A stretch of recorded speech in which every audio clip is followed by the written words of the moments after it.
11वां class के JAC board परीक्षा देने वाले सभी बच्चे, पता ही है आपकी परीक्षा 7, 8 और 9 मई 2022 को होनी है।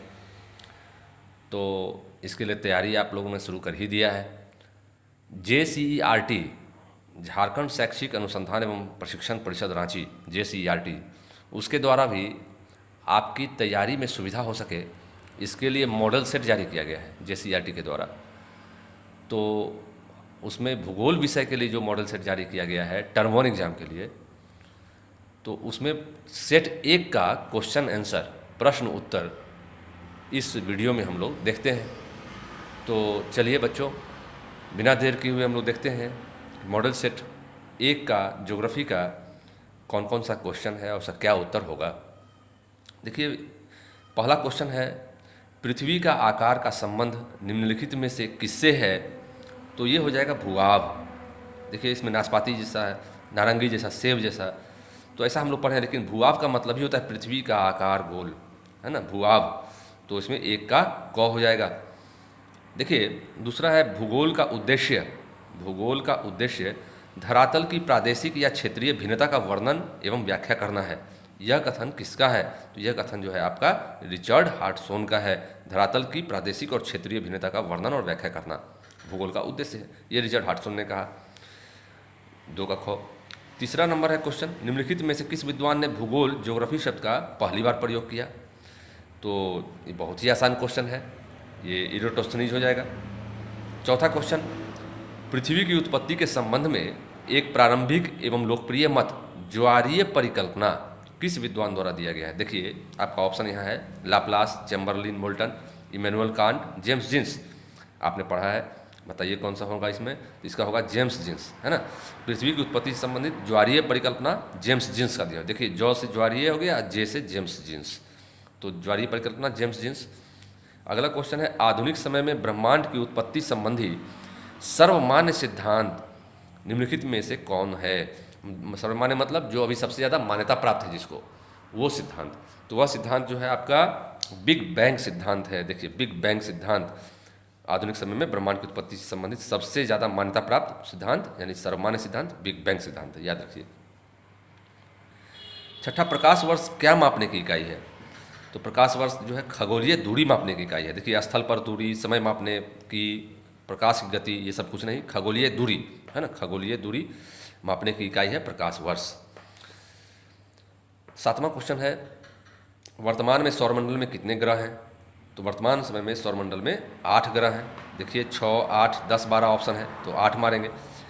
एक समय था कि जब प्लूटो को भी हम लोग ग्रहों के अंतर्गत शामिल करते थे और 9 ग्रहों की संख्या हुआ करती थी, लेकिन 2006 में अंतर्राष्ट्रीय खगोल परिषद की बैठक हुई और उसमें यह तय हुआ कि प्लूटो का आकार इतना छोटा है और इस तरह का है कि उसको ग्रहों के सूची में शामिल नहीं किया जा सकता, और तब जो है सो उसको हम लोग ग्रहों की सूची से बाहर कर दिए और ग्रहों की संख्या 8 हो गई।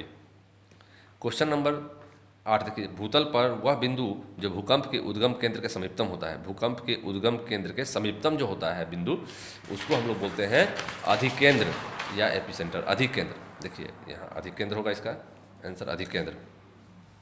क्वेश्चन नंबर 9 देख लीजिए, सुनामी से सर्वाधिक क्षति किस क्षेत्र में होती है? तो सुनामी जो होता है वो समुद्र में उठने वाली जो तरंगे हैं अंदर, पृथ्वी के अंदर समुद्र के तल में जो भूकंप उत्पन्न होता है, तो उसमें सागर के जल में बहुत ज़्यादा उछाल होता है, तो उसका सबसे ज़्यादा खतरनाक और भयानक प्रभाव जो पड़ता है, सबसे ज़्यादा क्षति जो होती है वो समुद्र तटीय इलाके में होती है।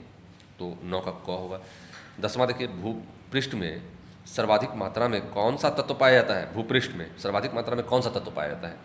तो ऑक्सीजन पाया जाता है। 10 का ग हो जाएगा। 11 है कि कौन भूगर्भ की जानकारी का प्रत्यक्ष साधन है? तो भूगर्भ की जानकारी का प्रत्यक्ष साधन जो है ज्वालामुखी है। ज्वालामुखी ही भूगर्भ की प्रत्यक्ष जानकारी देता है, बाकी तो अप्रत्यक्ष जानकारी देता है। देखिए, भूकंपीय तरंग, गुरुत्वाकर्षण बल, पृथ्वी का चुंबकत्व, ये सब अप्रत्यक्ष जानकारी देता है, लेकिन प्रत्यक्ष साधन जो है वो ज्वालामुखी है। 12 है महाद्वीपीय विस्थापन का सिद्धांत 1912 ईस्वी में किसने प्रस्तावित किया था? अल्फ्रेड वेगनर ने प्रस्तावित किया था, याद रखिएगा। मॉर्गन, हेरियस, बुलार्ड, ये सब अलग अलग चीज़ें दी हैं। वेगनर ने महाद्वीपीय विस्थापन का सिद्धांत प्रस्तुत किया है। अगला निम्नलिखित में कौन सक्रिय ज्वालामुखी के उदाहरण हैं? देखिए क्रकटाओ, एटना, विसुवियस, यह सब, विसुवियस तो खैर सुसुप्त भी जैसा है, फ्यूजियमा भी सुसुप्त है, तो इसमें एटना और क्रकटोआ दोनों होगा। तो इसमें आप मान के चलिए कि एटना होगा। अगर इसमें यह रहता कि कौन सा सक्रिय ज्वालामुखी के उदाहरण नहीं है, तब आप फ्यूजियमा मार सकते थे इसमें। तो 13 का क्वेश्चन थोड़ा संदेहास्पद है, लेकिन फिर भी चलिए, जब क्वेश्चन सक्रिय ज्वालामुखी के उदाहरण तो एटना मान सकते हैं हम लोग, लेकिन क्वेश्चन बहुत सही नहीं है, इसमें ऑप्शन क्रकटोआ भी हो सकता है उसका। अगला है 14 नंबर, रिंग ऑफ फायर किस महासागर में स्थित है? तो रिंग ऑफ फायर जो है वो आपको प्रशांत महासागर में स्थित है। रिंग ऑफ फायर मतलब प्रशांत महासागर की अग्निमेखला, अग्निमेखला कहते हैं। ये जो प्रशांत महासागर में रिंग ऑफ फायर है, यहाँ पर बराबर ज्वालामुखी विस्फोट और भूकंप की घटना हुआ करती है, इसीलिए इसका नाम रिंग ऑफ फायर कहते हैं, क्योंकि ज्वालामुखी यहाँ विस्फोट बहुत ज़्यादा होता है प्रशांत महासागर में, इसीलिए इसको रिंग ऑफ फायर कहते हैं।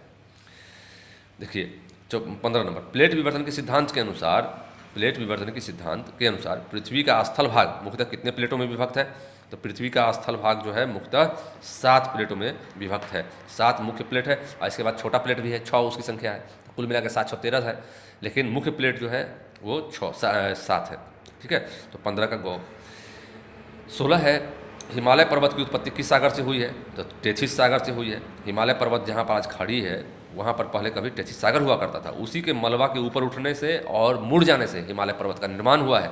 इसीलिए अगर ये क्वेश्चन है कि हिमालय पर्वत की उत्पत्ति किस सागर से हुई है, तो इसका उत्तर हम लोग मारेंगे टेथिस सागर से हुई है। देखिए 17 नंबर क्वेश्चन, चूना पत्थर किस प्रकार के चट्टान का उदाहरण है? तो चूना पत्थर जो है आपको अवसादी चट्टान का उदाहरण है। ठीक है, आग्नेय नहीं है, वो रूपांतरित नहीं है, वो क्या है? अवसादी चट्टान है। यही चूना पत्थर जब रूपांतरित हो जाता है तो संगमरमर बनता है। ठीक है, तो चूना पत्थर किस प्रकार के चट्टान का उदाहरण है? अवसादी चट्टान का उदाहरण है। अब देखिए 18 नंबर, खनिज तेल मुख्यतः किस प्रकार के चट्टान में पाया जाता है? तो खनिज तेल जो है आपको अवसादी चट्टान में पाया जाता है। ठीक, उसके बाद अगला क्वेश्चन 19 नंबर, भूस्खलन, भूस्खलन मुख्यतः सामान्यतः भूस्खलन सामान्यतः किस क्षेत्र में देखने को मिलता है? तो भूस्खलन जो है हमेशा ऊंचे पर्वतीय क्षेत्रों में देखने को मिलता है। ऊंचा पर्वत जहाँ ढाल अधिक होता है, वहाँ से बड़े बड़े चट्टानी टुकड़े का नीचे गुरुत्वाकर्षण ढाल का अनुसरण करते हुए नीचे की ओर आना, ये भूस्खलन कहलाता है। तो परिभाषा में ही स्पष्ट है इसका उत्तर कि भूस्खलन किस क्षेत्र की देखने को मिलता है? तो पर्वतीय क्षेत्र में देखने को मिलता है। देखिए क्वेश्चन नंबर 20 देख लीजिए, क्वेश्चन संख्या 20, निम्नलिखित में कौन सी अनुक्रमिक प्रक्रिया है? तो अनुक्रमिक प्रक्रिया माने क्रम क्रम से होने वाला प्रक्रिया, तो निक्षेप तो बाद की प्रक्रिया है, ये अपर्दन हो जाएगा। ज्वालामुखीता कुछ दूसरा ही चीज़ है, पटल विरूपण दूसरा, अपर्दन जो है वो अनुक्रमिक प्रक्रिया है ना, अपर्दन अनुक्रमिक प्रक्रिया है। देखिए अनुक्रमिक प्रक्रिया, अपर्दन। क्वेश्चन संख्या 21 है, वायुमंडल के कुल द्रव्यमान का 99% गैस पृथ्वी की सतह से कितने किलोमीटर ऊंचाई तक स्थित है? तो वायुमंडल के कुल द्रव्यमान का 99% गैस जो है वह पृथ्वी की सतह से 32 किलोमीटर की ऊंचाई तक स्थित है। मतलब कहना है क्या हुआ कि 32 किलोमीटर की ऊंचाई तक आप जाएंगे तो आपको जो वायुमंडल का जो द्रव्यमान है उस 99% तक जो गैस है वो आपको 32 किलोमीटर की ऊंचाई तक मिल जाएगा। उसके बाद फिर वो 32 किलोमीटर की ऊंचाई के बाद मात्र 1% गैस ही बचता है द्रव्यमान के हिसाब से। ठीक है, तो 21 का ख हो जाएगा। देखिए 22 नंबर क्वेश्चन, वायुयान माने हवाई जहाज सामान्यतः किस मंडल से गमन करती है? तो ये समताप मंडल से गमन करती है वायुयान माने हवाई जहाज। क्यों? इसका कारण क्या है? क्योंकि वहाँ पर मौसम संबंधी घटनाएं नहीं घटित होती हैं। कहाँ पर? समताप मंडल में। क्यों नहीं घटित होती है? क्योंकि मौसम संबंधी घटनाएं जो है वो क्षोभ मंडल की विशेषता है, जैसे बादल का गरजना, बिजली का चमकना, वर्षा होना, ये सब तूफान आना, ये सब क्षोभ मंडल की विशेषता है। और ये सब जो मौसमी संबंधी जो परिवर्तन और घटनाएं घटती हैं वो हवाई जहाज के परिचालन में समस्या उत्पन्न करती है। जबकि समताप मंडल में तापमान एक जैसा होता है और मौसम संबंधी घटनाएं घटित नहीं होती हैं, इसीलिए हवाई जहाज यानी कि एरोप्लेन निर्बाध रूप से, मतलब बिना किसी बाधा के आसानी से आकाश में उड़ सकता है। इसीलिए वायुयान सामान्यतः समताप मंडल में गमन करती है। देखिए क्वेश्चन नंबर 23 क्या है? 23 है, क्षोभ मंडल में धरातल से कितनी ऊंचाई पर 1 डिग्री सेंटीग्रेड तापमान में गिरावट आती है? तो हमने पढ़ा भी है, क्षोभ मंडल जो है, क्षोभ मंडल में धरातल से आप 165 मीटर के ऊपर पर जाएंगे तो आपको 1 डिग्री सेल्सियस तापमान में गिरावट आती है। मतलब क्षोभ मंडल जब तक खत्म नहीं होता है, क्षोभ मंडल की ऊंचाई आपने देखा है कि लगभग धरातल से 16 से 18 किलोमीटर, 8 से 18 मान के चलिए, 8 से 18 किलोमीटर की ऊंचाई तक होती है। तो इस ऊंचाई तक प्रत्येक 165 मीटर की ऊंचाई पर जाने पर तापमान में 1 डिग्री सेल्सियस ह्रास होता है, ठीक है ना। ये इसका ह्रास दर है क्षोभ मंडल में तापमान का। चलिए क्वेश्चन नंबर 24 देखते हैं। तो निम्नलिखित में से कौन गैस वायुमंडल में सबसे अधिक मात्रा में मौजूद है? लीजिए, एकदम अच्छा क्वेश्चन, हल्का क्वेश्चन। नाइट्रोजन गैस हो जाएगा। 25वां, वह वायुमंडलीय परत जो मानव जीवन के लिए सबसे अधिक महत्वपूर्ण है। तो वायुमंडलीय परत जो मानव जीवन का सबसे अधिक महत्वपूर्ण क्षोभ मंडल है, क्योंकि मनुष्य क्षोभ मंडल में ही जीवन व्यतीत करता है। इसी में मौसम संबंधी घटनाएं घटित होती हैं। मानव अपना सारा कार्य क्षोभ मंडल में ही करता है। तो मानव के लिए सबसे महत्वपूर्ण जो वायुमंडलीय परत है क्षोभ मंडल है। 26वां नंबर क्वेश्चन है, किस मंडल में सभी मौसमी क्रियाएं घटित होती हैं? सभी मौसमी क्रियाएं अभी हम पहले ही देख चुके हैं, अभी बताए हैं सर आपको कि मौसमी क्रियाएं घटित होती हैं क्षोभ मंडल में। अगला क्वेश्चन है 27वां नंबर। देखिए क्वेश्चन थोड़ा सा गलत है। गलत क्या कहा जाए, ऑप्शन में वो नहीं है, इसीलिए इसको कैसे इसका आंसर दिया जा सकता है, तो आपको मैं इसका उत्तर बता देता हूँ। 27वां क्वेश्चन है कि किस मंडल में रेडियो तरंगें वापस लौटती हैं? किस मंडल में या किस मंडल से रेडियो तरंगें वापस लौटती हैं? तो रेडियो तरंगें जो वापस लौटती हैं वो आयन मंडल से, आयन मंडल से टकरा कर करके रेडियो तरंगें वापस लौटती हैं। लेकिन आपको ऑप्शन में क्षोभ मंडल है, समताप मंडल है, मध्य मंडल है, आयन मंडल सॉरी बाह्य मंडल है, आयन मंडल नहीं है। तो इसमें आपको ऑप्शन में आयन मंडल छूटा हुआ है। परीक्षा में ऐसा नहीं होना चाहिए, उसमें ऑप्शन होना चाहिए, ये मिस प्रिंटिंग है, ठीक है। तो उत्तर आप याद रखिए, रेडियो तरंगें कहाँ से लौटती हैं? तो आयन मंडल से लौटती हैं। चलिए 28वां क्वेश्चन देख लेते हैं। वायुमंडल में मौजूद जलवाष्प की वास्तविक मात्रा को क्या कहा जाता है? तो वायुमंडल में मौजूद जलवाष्प की जो वास्तविक मात्रा होती है उसको निरपेक्ष आर्द्रता कहते हैं, ठीक है ना। वायुमंडल में मौजूद जलवाष्प की वास्तविक मात्रा को निरपेक्ष आर्द्रता कहते हैं। 29 नंबर, धूम कोहरा सामान्यतः कहाँ बनता है? तो धूम कोहरा होता क्या है इसको समझिए। धूम कोहरा जो है वो आपको धुआं, कोहरा और वायु प्रदूषण ये सब मिला करके जो बनता है उसको कहते हैं धूम कोहरा। तो वायु प्रदूषण किससे होता है? उद्योग, कल कारखाना, वाहन के धुआं, ये सबसे होता है। तो ये औद्योगिक क्षेत्र की विशेषता है। कहाँ बनता है? औद्योगिक क्षेत्र में बनता है ना। तो 29 का डी हो जाएगा, घ हो जाएगा, औद्योगिक क्षेत्र।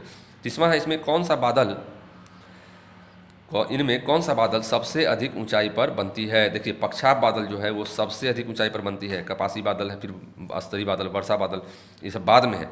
सबसे अधिक ऊंचाई पर पक्षाप बादल है और उसके बाद तब अन्य बादल है। तो सबसे अधिक ऊंचाई पर पक्षाप बादल। उसके बाद अगला क्वेश्चन आपका क्वेश्चन नंबर 31 है, संवहनीय वर्षा मुख्यतः किस क्षेत्र में होती है? तो संवहनीय वर्षा जो है वो आपको विषुवतरेखीय क्षेत्रों में होती है। क्यों होती है वहाँ पर? तो संवहनीय वर्षा कहते किसको है? तो संवहनीय वर्षा में होता है क्या है कि तापमान की वृद्धि के कारण से हवा गर्म होकर के ऊपर जाती है, ऊपर की ओर उठती है और वहाँ पर फिर ठंडा होकर करके संघनित हो जाती है और वर्षा कर देती है।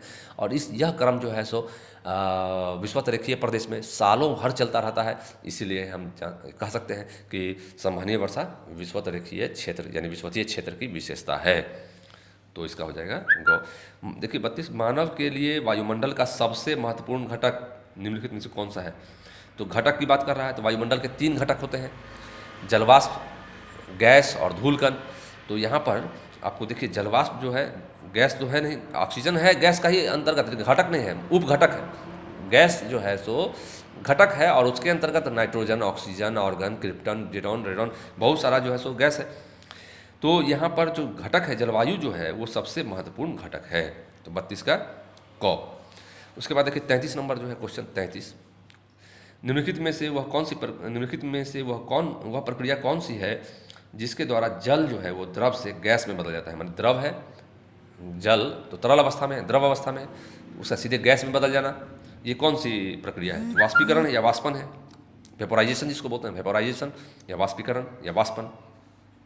अब देखिए 34 नंबर क्वेश्चन देखिए, चक्रवातीय वर्षा सामान्यतः किन क्षेत्रों में अधिक होती है? तो चक्रवातीय वर्षा जो है वह तटीय क्षेत्रों में बहुत अधिक होती है। 35 नंबर क्वेश्चन देखिए, भूमध्य सागरीय वर्षा सामान्यतः होती है। तो भूमध्य सागरीय क्षेत्र जो है वो 30 से 35 डिग्री अक्षांश के बीच, उत्तर और दक्षिण दोनों अक्षांशों में 30 से 35 डिग्री अक्षांशों के बीच होती है। तो इसका उत्तर हो जाएगा ग। 36 नंबर है आपका, जब जलवाष्प सीधे ठोस रूप में परिवर्तित होते हैं तो उसे कहते हैं ऊर्ध्वपातन। देखिए जब अभी आपने देखा था कि द्रव से गैस में बदल जाता है, जब जल जो है द्रव से गैस में बदलता है तो उसे वाष्पन कहते हैं। लेकिन जब जलवाष्प जो होता है, जब वो सीधे बिना द्रव में बदले हुए सीधे ठोस रूप में बदल जाता है, यानी बर्फ के रूप में या सीधे ठोस रूप में परिवर्तित हो जाता है, तब उसको हम लोग कहते हैं ऊर्ध्वपातन यानी सब्लिमेशन। तो 36 को। 37 नंबर देखिए, जैव विविधता का संरक्षण। जैव विविधता का संरक्षण निम्न में किसके लिए महत्वपूर्ण है?